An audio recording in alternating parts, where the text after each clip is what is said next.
नमस्कार दोस्तों, स्वागत करता हूं एक नई वीडियो के साथ। अगर आप बैंकिंग सेक्टर में इंटरेस्ट रखते हैं और बैंकिंग सेक्टर के स्टॉक्स को खरीदना चाहते हैं तो आपको आईडीएफसी फर्स्ट बैंक को बिल्कुल नहीं भूलना चाहिए। आइए इस वीडियो में इसका करते हैं फंडामेंटल प्लस टेक्निकल एनालिसिस और समझते हैं कि आखिर ये स्टॉक आने वाले समय में कितना बड़ा टारगेट आपको दे सकता है और अभी के हिसाब से क्या इसमें बाइंग बनती है या फिर हमें अवॉइड करना चाहिए। दोस्तों, आईडीएफसी फर्स्ट बैंक को सबसे पहले हम थोड़ा सा इसका फंडामेंटल समझेंगे तो क्या ये कंपनी काम कर रही है या फिर सिर्फ दिखावा कर रही है। तो रेवेन्यू से हमें पता चलता है इसका टर्नओवर, तो आप देखिए अच्छी खासी ग्रोथ पिछले 3 सालों में हमें देखने को मिल रही है। ये बहुत अच्छी बात है। अब ये ग्रोथ देखने को मिल रही है तो क्या इस ग्रोथ में प्रॉफिट भी इंक्रीज हुआ है या नहीं। तो नेट प्रॉफिट हम देखेंगे तो हमें ये देखने को मिल रहा है कि भैया ग्रोथ तो हुई बट प्रॉफिट को इतना ज्यादा नहीं कमा रहे, बट ओवरऑल कंपनी प्रॉफिट में आ चुकी है और 2023 में एक अच्छा खासा रिटर्न इसने प्रॉफिट में दिखाया है। ठीक है, प्रॉफिट में दिखाया है तो अब ये भी देखेंगे क्या ये प्रॉफिट को कैश में कन्वर्ट कर पा रहे हैं या नहीं कर पा रहे। तो कैश फ्लो में अगर हम जाते हैं तो भैया बहुत अच्छा ऑपरेटिंग एक्टिविटी से इनको कैश आ रहा है। ये हमारे लिए और भी एक अच्छी बात है, ये बात ध्यान रखिएगा। इसी के साथ हम लोग क्या समझेंगे, हम लोग ये भी समझेंगे कि आखिर इसका मेन बिजनेस है कहां से और पैसा कहां से आ रहा है। तो अगर इसकी इनकम स्टेटमेंट में हम लोग जाएं तो सबसे ज्यादा पैसा इनको जो इंटरेस्ट आ रहा है वहीं से इनका बिजनेस आ रहा है। तो देखिए, एक बैंकिंग सेक्टर का मेन पैसा आना कहां से होता है, यहीं से आना होता है। तो अच्छा खासा इंटरेस्ट ये लोग जनरेट कर रहे हैं, ये बात ध्यान रखिएगा। तो ये हमारे लिए बहुत अच्छी बात है। तो अभी तक हमने क्या देखा, अभी तक हमने देखा ये बैंक काम कर रहा है, ये बैंक प्रॉफिट कमा रहा है, ये बैंक उस प्रॉफिट को कैश में भी कन्वर्ट कर रहा है, ये बहुत अच्छी बात है। और ऑपरेटिंग एक्टिविटी हमें प्लस में देखने को मिली है कैश फ्लो के अंदर, तो ये और भी अच्छी बात है क्योंकि बैंकिंग सेक्टर में ज्यादातर ये नेगेटिव प्लस होती रहती है क्योंकि इनका पैसा जो है इकट्ठा ही आना होता है ना, प्रॉफिट। तो अभी तो हमें सारी चीजें देखने को मिली अच्छी। अब हम ये भी समझेंगे कि इसके ऊपर कर्जा जो इन्होंने आगे दिया हुआ है वापिस आने के खतरा कितना बना हुआ है, एनपीए क्या है। जब भी बैंकिंग सेक्टर का एनालिसिस करते हैं तो उसका ग्रॉस एनपीए जरूर देखा करें। ये वो पैसा होता है जो इन्होंने लोन दिया होता है और वापिस आने की कोई गारंटी नहीं है, डिफॉल्टर हो जाते हैं वो लोग। क्या पता वो खाली इंटरेस्ट दे रहे हो, काम कुछ कर नहीं रहे। फॉर एग्जाम्पल, इन्होंने किसी को 2 करोड़ का लोन दिया, उस बंदे ने 2 करोड़ का लोन ले लिया, बस 2 करोड़ को खत्म कर दिया। अब क्या कर रहा है, 2 करोड़ के ऊपर सिर्फ वो इंटरेस्ट दे जा रहा है, इंटरेस्ट दे जा रहा है, किस्त को खत्म नहीं कर पा रहा है ना। लिमिट लेके रख लेना, लिमिट में आप कुछ कर नहीं सकते क्योंकि लिमिट यूज हुई है तो आपको तो लोन का इंटरेस्ट ही चुकाना होता है तकरीबन। तो समझ लीजिए वो बंदा ये कर रहा है। तो कहीं ना कहीं ये 2 करोड़ तो भैया एनपीए में फंस गया ना इनका। कब जाके वो लोन खत्म होगा, अच्छा इंटरेस्ट तो वो लोन खत्म नहीं होगा। तो एनपीए आप कुछ उस तरह से भी समझ सकते हो, जो पैसा बाहर फंस जाता है वापिस आने की गारंटी कोई नहीं होती। तो ये है इनका एनपीए। तो यहां पर अगर आप एनपीए देखोगे कहीं ना कहीं कम हुआ है, यानी कि जो पैसा बाहर फंसा था, अगर आप नोटिस करो 4302 था 5 साल पहले, उसके बाद 38 हुआ, फिर 36 हुआ, अब दोबारा जाके 37 है। रेशो देखोगे तो काफी कम हुई है रेशो, ये हमें देखने को मिल रहा है। तो ये हमारे लिए एक बहुत अच्छी बात है, ये बात ध्यान रखिए कि बाहर जो पैसा फंसा हुआ है कहीं ना कहीं उसमें से थोड़ा थोड़ा वापिस आ रहा है। इसी के साथ हम लोग इसकी अब चलते हैं बैलेंस शीट के ऊपर और उसे भी हम लोग ये समझेंगे कि आखिर इस बैंक के पास पैसा कितना है। तो बैंक के पास भैया अगर पैसे की बात करें तो रिजर्व एंड सरप्लस देख लीजिए, ये इंक्रीज होता जा रहा है, ये हमारे लिए बहुत ही अच्छी बात है। इसके अलावा बाकी आपको पता होना चाहिए बैंकिंग सेक्टर में इनका कुछ cash reserve bank of India के साथ भी है, तो ये बहुत अच्छा।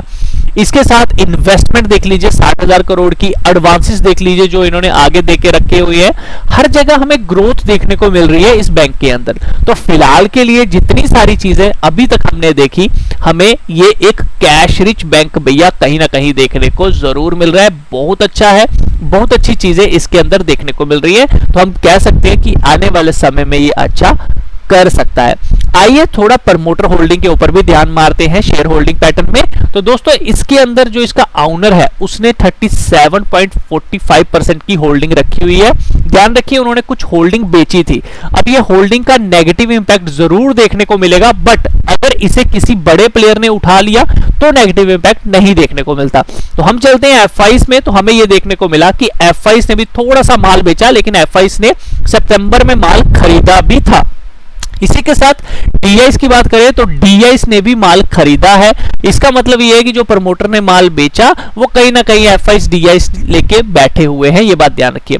बाकी पैसा पब्लिक के पास भी है, तो पब्लिक के पास 27% की होल्डिंग है, तो यानी कि जो प्रमोटर ने माल बेचा था वो पब्लिक ने भी कुछ उठाया है। तो फिलहाल के लिए होल्डिंग पैटर्न से हमें ये दिख रहा है कि इसमें मिक्स्ड इन्वेस्टमेंट है। मिक्स्ड का मतलब ये है इसमें बड़े प्लेयर्स भी हैं, इसमें छोटी पब्लिक भी है, और रही बात म्यूचुअल फंड्स की तो वो भी हमें देखने को मिल रहे हैं, और 0.72% की ग्रोथ भी हमें देखने को मिल रही है। तो ये भी एक पॉजिटिव साइन देखने को हमें मिल रहा है। तो दोस्तों holding is very good, balance sheet is very good, cash flow बड़ा अच्छा है, प्रॉफिट भी अच्छा खासा आप जनरेट करना शुरू हुए हैं। तो इस साल अगर हमें अच्छा प्रॉफिट और भी देखने को मिला तो ये स्टॉक अच्छा कर सकता है। तो भैया अगर फंडामेंटली हम स्टॉक को देखें तो हाँ, हमें इसके अंदर एक एवरेज करनी चाहिए अगर हम ऊपर के भाव पे ले चुके हैं।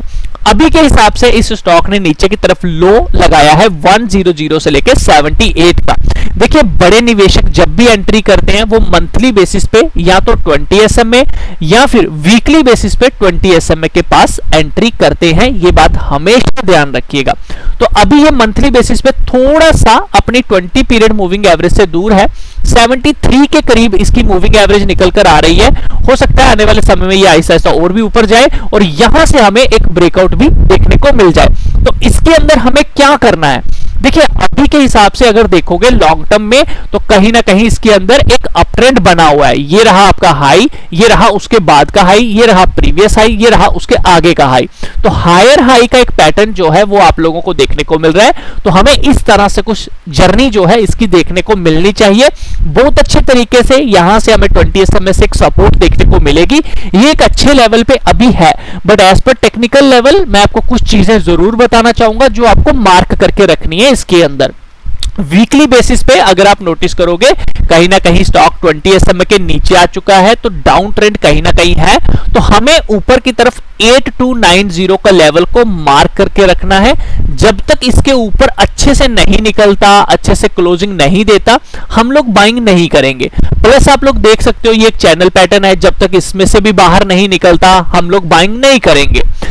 अदरवाइज अगर ये नीचे इसी तरह से जाता है तो हमारे लिए अच्छा लेवल रहेगा 66-60 का।